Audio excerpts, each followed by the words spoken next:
அரியணையில் அமர்ந்திருக்கும் பிரதிநிதிகள் ஏறெடுத்து பார்க்க தவறியதால் பல முன்னாள் போராளிகளின் வாழ்வு கேள்விக்குறியாகியுள்ளது. முல்லைத்தீவு மாவட்டத்தின் கட்சிலைமேடு பகுதியில் வசித்து வருகிறார் முன்னாள் போராளியான ரமேஷ். போரின் உக்கிரம் கண்ட ரமேஷ் புனர்வாழ்வின் பின்னர் அமைதி மிகுந்த வாழ்க்கையை எதிர்பார்க்கின்றார். கை பாதிக்கப்பட்டுள்ள நிலையிலும் கால் இழந்த மனைவி மற்றும் பிள்ளைக்காக வலிகளை பொருட்படுத்தாதே உழைக்கிறார். போராட்ட வாழ்க்கையில் இருந்து விடுபட்டு சமூக நீரோட்டத்தில் இணைந்திருக்கும் இவருக்கு சமூகம் கொடுத்திருக்கும் பெயர் கூலி தொழிலாளி. கூலி வேலைக்கு வந்தாண்டா கூலி வேலையே அந்த நாடு கிடையாது.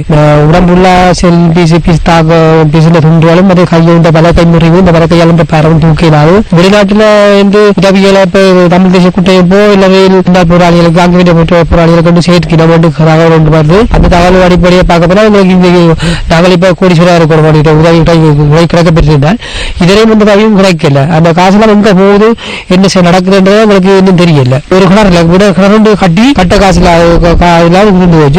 ஒருவேளை உணவுக்காய் போராடும் இவர் இந்த பிள்ளையின் எதிர்காலம் பற்றி சிந்திப்பது எங்கனம்.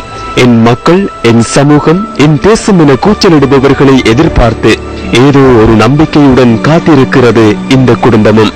என்றோ ஒரு நாள் இவர்களின் வாழ்வு விடியும் என்பதே நிதர்சனம்.